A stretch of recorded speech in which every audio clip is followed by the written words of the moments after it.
Shalom, shalom, Israel. First and foremost, I want to give all honor, glory, and praises to Yahawah, Ba'ashem, YAHAWASHI, Ba'ashem, RICANS. Double honors to the elders and apostles of Great Millstone, and shalom to the mighty Akim and Aquat out there who are diligently waiting to be delivered from this captivity. And today's topic is going to be entitled, Are we going to die? Okay, and I put it with that little accent of, are we? Like, is it really like an actual question? Because it's so this what inspired me to do this video is because there was some time, sorry for background noise, there was a time where I would argue with people online about some of the most random things, stupid things, anime, games, philosophy. Okay, there was I was big into I guess philosophical topics and whatnot, and at the time, I forgot what I was talking about, but there was this guy. Ultimately, even regardless of if it was philosophical or something just completely stupid, there was some random guy who just replied to my comment and said, out of nowhere, literally out of nowhere, we're all going to die, even you. Okay, so like I literally asked him, like, with some sarcasm and with intent to attack. Okay, like, okay, and like because again, like, well, not again, but I said in a previous video, I do have a tendency to speak in a rude way. Okay, so I was like challenging, like okay, and like, because it was like such a random thing to say that didn't add to the conversation. It's just a waste of, it was just literally a waste of time with no purpose for him to say that. It's like, it's kind of like these people who, I'm so deep, I'm saying some philosophical shit, when like it's not deep. It's just, okay, so what? And what does that mean? Okay, that was basically how that went down. All right, so now, not too long ago, I was listening to a brother's video. Okay, and he said we're not going to die. Okay, now obviously there's a precept like over here that you see on the screen, and he went into precepts as well. And I heard about all these precepts before, but I've honestly never fully like pieced them together. Okay, I never like really pieced it together. Like, we're not going to die. Well, let me be more specific. Israel, we're not going to die. I am not going to die. Now, let me be even more specific and say some of us may perhaps die as martyrs, but at the end of the day, we're going to be revived, resurrected, whichever word you want to use, by the Most High YAHAWAH. I even believe I heard a brother mention that some of the powers that we're going to have, because YAHAWASHI did in fact revive someone while he was when he walked amongst the earth. He revived someone, so we're going to be able to revive people as well, basically. But the main thing is, we're not going to die. Like, we're gonna. It's not after we die. Like, that's the end of it. All right, and that is where it's really where like that something just hit me, and it was like, yo, I'm not gonna die, or I'm not gonna die. We're not gonna die. Now, you shouldn't be afraid of death. You shouldn't take this as, okay, well then I'm just gonna try my best to preserve my own life and whatnot. When no, don't. I'm not. That's not what I'm trying to say. Okay, you should not be You should not fear death. Number one, you should be willing to give up your life, because that's another precept.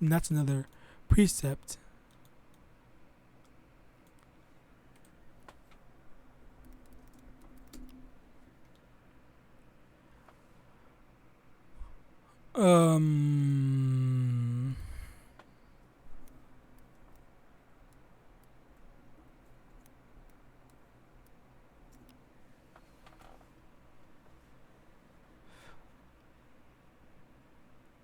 Okay, so Matthew chapter 10, verse 39, he that findeth his life shall lose it, and he that loseth his life for my sake shall find it. Okay, so if you're trying to, I'm trying to find my way in the world, I'm trying to find whatever, you're trying to make a name for yourself, trying to live your life in Esau's world, okay, you're going to lose it, okay, and that's truthfully what that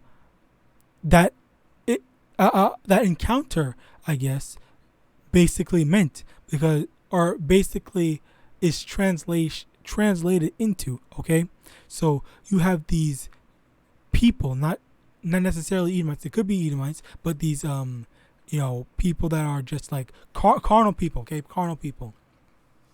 They are like, okay, well, I guess some of them accepted death, and they're gonna live in that death style, not lifestyle, but death style, okay.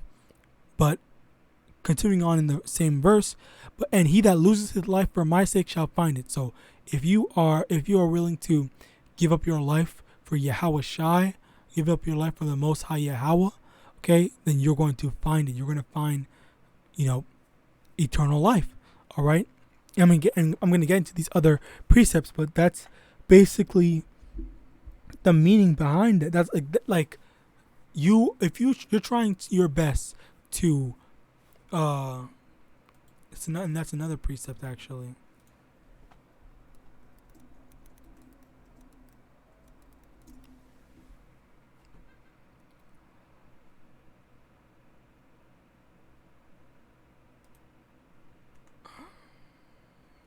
John 15:19, if ye were of the world will love his own, but because ye are not of the world, I have chosen you out of the world, therefore the world hateth you. So if you want to be a part of the world, okay, that's being a part, choosing the world over choosing the Most High Yahweh, that's death. Choosing Yahweh is life. That's how you're going to, if you are willing to lose your life for Yahweh, well, YAHAWASHI, then you're going to find life, okay? And there's a bigger meaning to that word, finding life, okay? Where is it? John 3:16. Honestly, I'm not gonna lie. I didn't want to say anything, but Christians made me not like this, but this is in the scriptures, so I'm able to not only find this to be used as edification, but also I'm able to see the beauty in it, because there is beauty in all the scriptures. All right, John 3:16, for Yahweh so loved the word. Slakia, for Yahweh so loved the world that he gave his only begotten Son, that whosoever believeth in him should not perish but have everlasting life. Okay, so if you put your faith in the Most High Yahweh, put your faith in YAHAWASHI, okay, you're not going to die. All right, you're going to have everlasting life.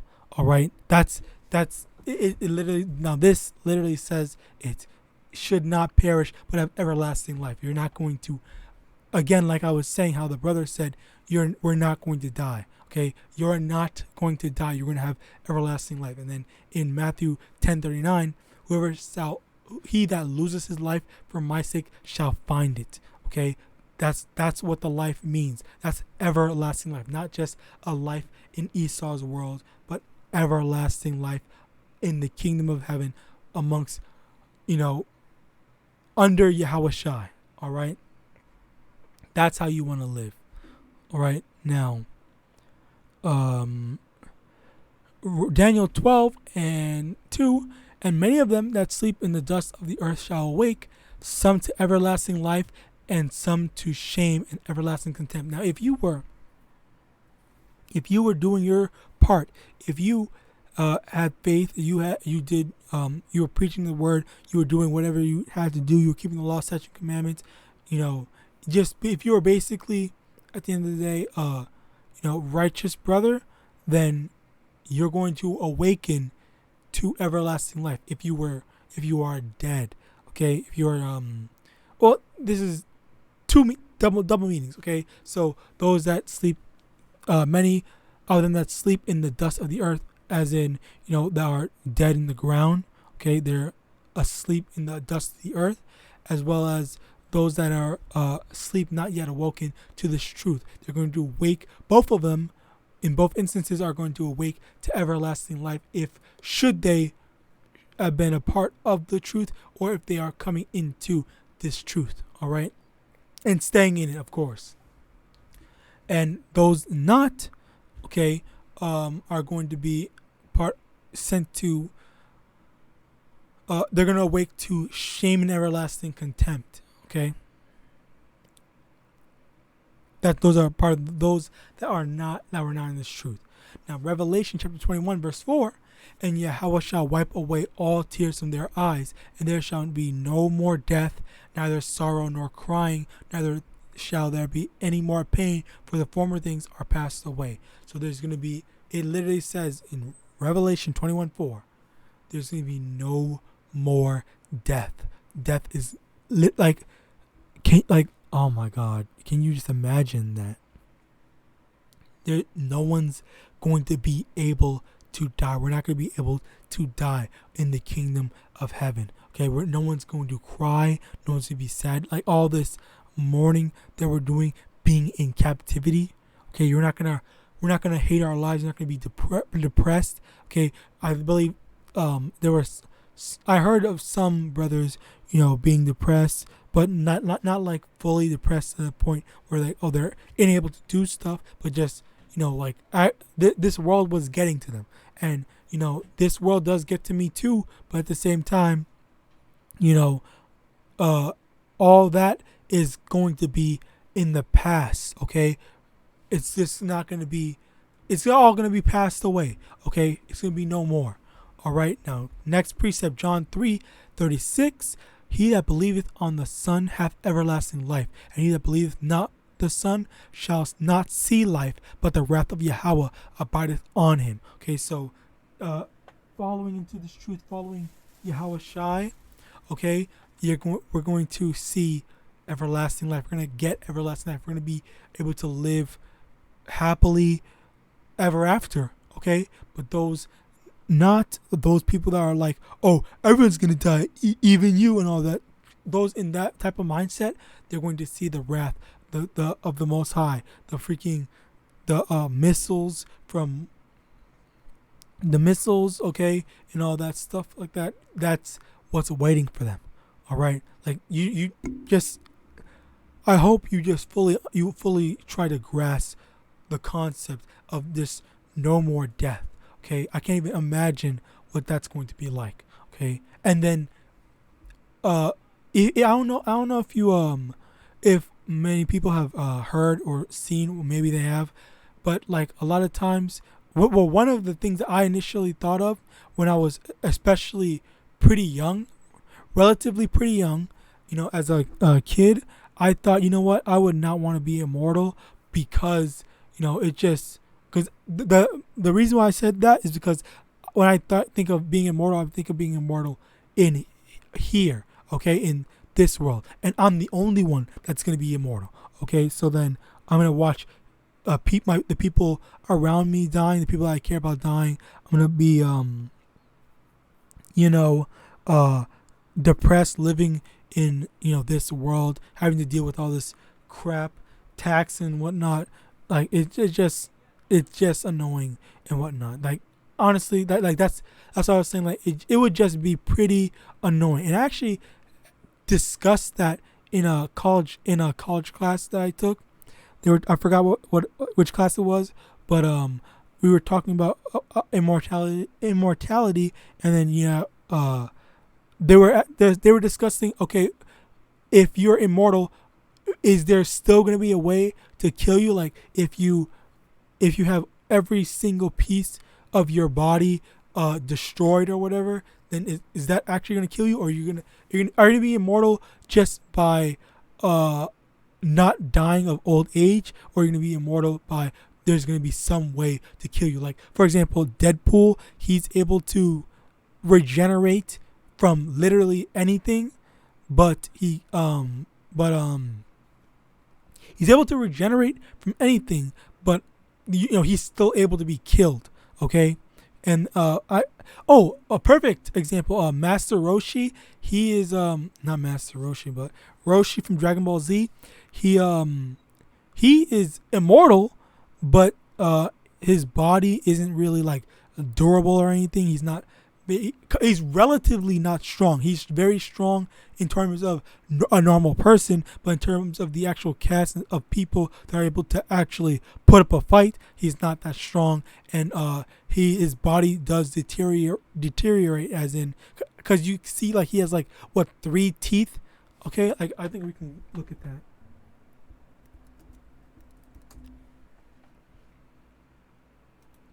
Oh yeah, he grew old. Okay, and his teeth, and even here, yeah. So basically, yeah, right there, perfect. He has like 3 teeth, 3 teeth left. Like that's I guess that's a result of his bad hygiene, as well as unable to like unable to die of natural causes. All right, so there's that type of immortality. Okay, but the immortality that is waiting for us in the kingdom is not one person, but the whole nation of Israel. Okay, we're not gonna die anymore. And then on top of that, we're not. I imagine. It doesn't obviously say this specifically, but because of how good things will be, how we're gonna have powers. Then we won't really need to worry about anything. We can just do whatever we want, mold everything, have perfect bodies. Oh yeah, we're going to get new spiritual bodies, not fleshly bodies. All right, so it could be regenerative, or just never decay, bodies that just never decay and whatnot. All right, now John. Last precept, John 6:27, labor not for the meat which perisheth, but for the meat that endureth unto everlasting life, which the Son of Man shall give unto you. For him hath Yahawah the Most High, the Father, Sakia. For him hath Yahawah the Father sealed. Okay, so don't basically, at the end of the day, don't seek to build in this kingdom. Okay. You need to aim to build spiritually, not carnally. Okay, and we we do that is by trying to reach the lost sheep of the house of Israel. Do videos, whatnot, go on those highways and byways. That's the type of thing that's how we labor for meat that does not perish. But for you to go to college and whatnot, and getting a job and whatever, it's not wicked, but don't let that be your main focus. Okay, you still need to be able to make videos and whatnot and put out this work. All right, and with that, I hope this lesson was edifying. And at the end of the day, it just hit me. The Most High really just showed me, we're not going to die. Like, death is not going to mean a thing to his people. All right. And call YAHAWASHI for allowing me to be able to do this lesson. Call YAHAWASHI for allowing me to fully acknowledge it. Because there's one thing to just know something, but to actually knowledge and grasp the concept that doesn't apply. For someone to say, oh, we're all going to die, even you, like, that doesn't apply to me. Okay, it doesn't apply to us. All right. And with that, I hope this lesson was edifying. I want to give all honor, glory, and praises to Yahawah, Ba'Hashem YAHAWASHI, Ba'Hashem Rakakwadash, double honor to the elders and apostles of the great millstone. And with that, I want to say Shalom.